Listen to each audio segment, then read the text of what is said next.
Hello everyone, welcome back to Chill Deal Trades, where I analyze stocks so you know what's going on. Today we're going to be doing an update on Ford, giving both an update on news that's happened and maybe the impact it'll have on the stock, as well as the earnings coming up and what that could mean, and then lastly we'll go into the charts to figure out where the stock could be headed over the next couple weeks to the next month.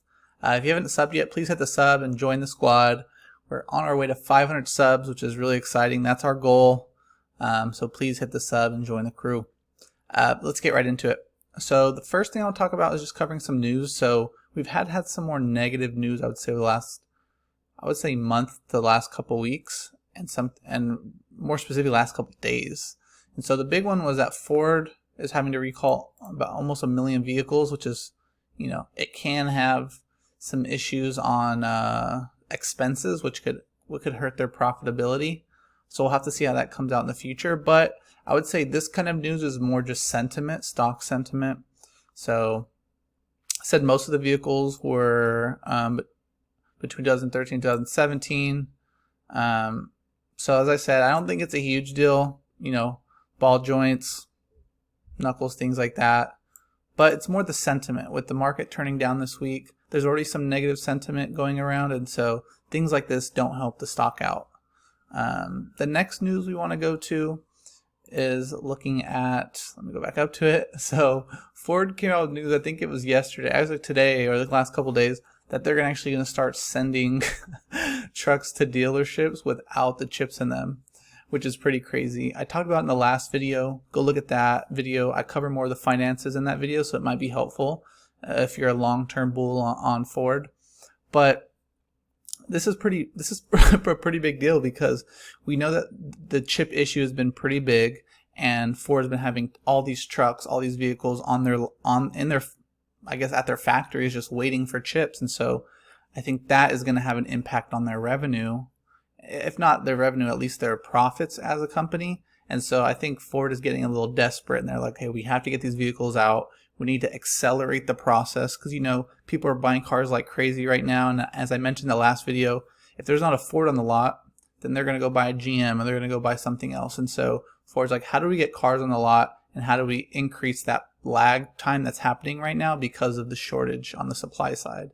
And so Ford basically said they're going to provide training for service mechanics to install the chips and compensate the dealerships for extra labor. So this is I think a pain point that's been in the car market for, I would say, probably the last 5 months, is a shortage happening.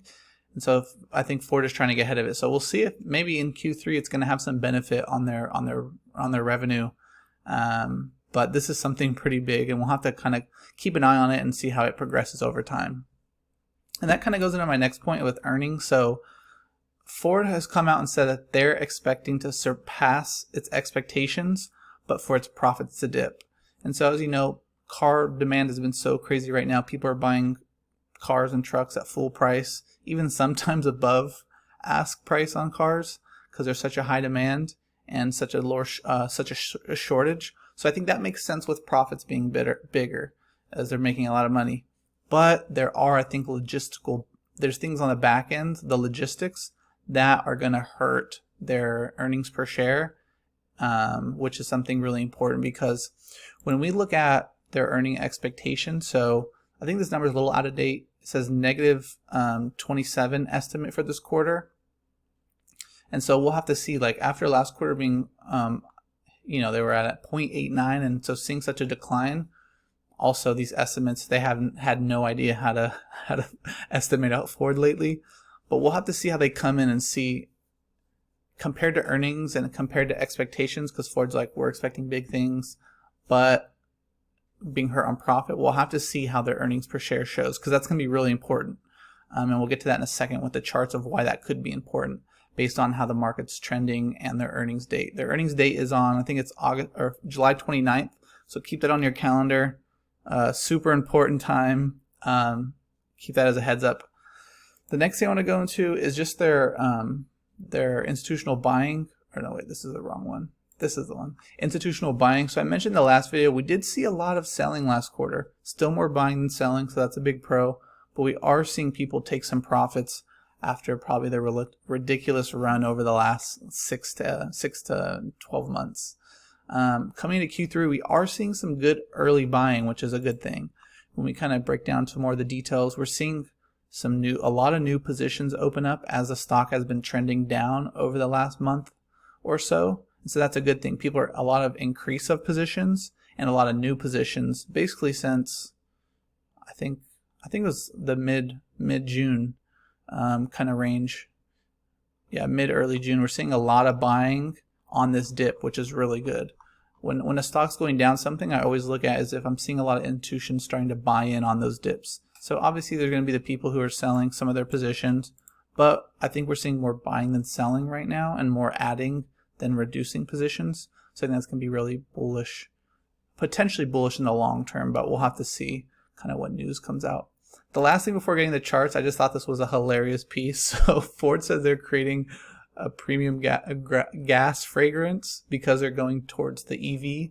And so they took a survey. It says 1 in 5 drivers said the smell of petrol is what they'll miss the most when going to EV. It says 70% claim they'll miss the smell of petrol. How do I say that? However, to some degree. And so Ford's coming out with basically a cologne.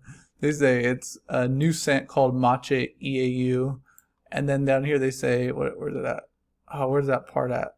They said it's going to be like rubber. Here we go. Rubber, animal elements. Like, I thought this was just hilarious. Are you guys think you're going to be buying this perfume, or this cologne, I should say? That's absolutely hilarious to me.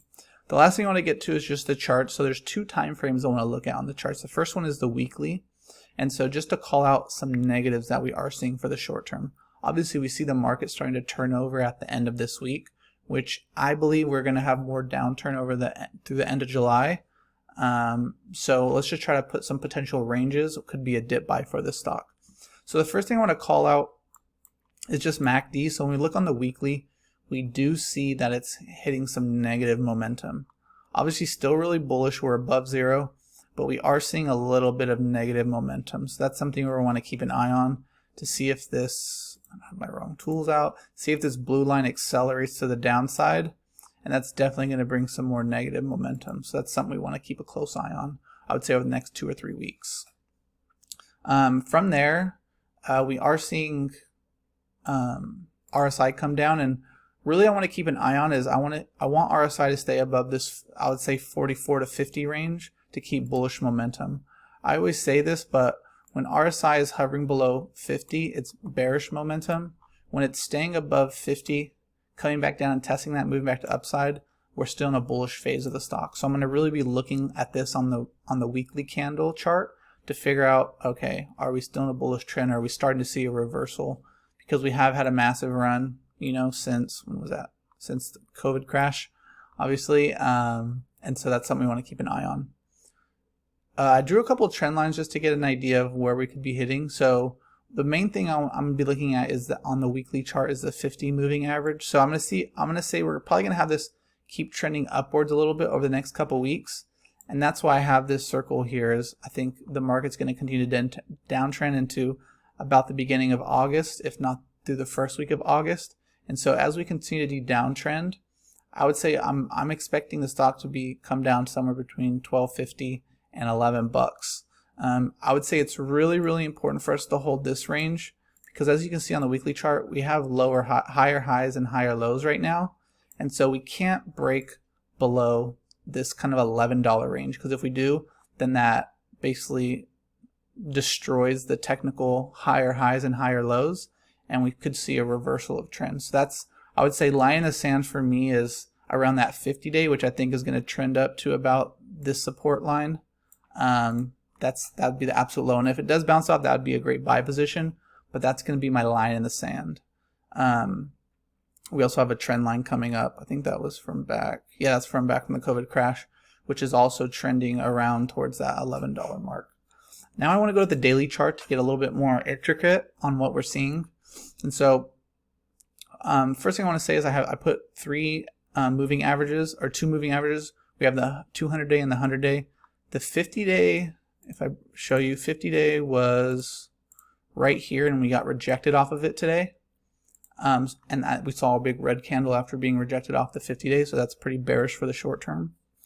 And I kind of put what I would say a five wave move here, and I would say we're probably heading into the fifth wave, and that's why I think we could be coming into this range right here, which I said before is, I said $12.50. This one I have a little bit higher, around $13 to $12 is I think a potential range, and then obviously line in the sand, as I mentioned, is around that $11.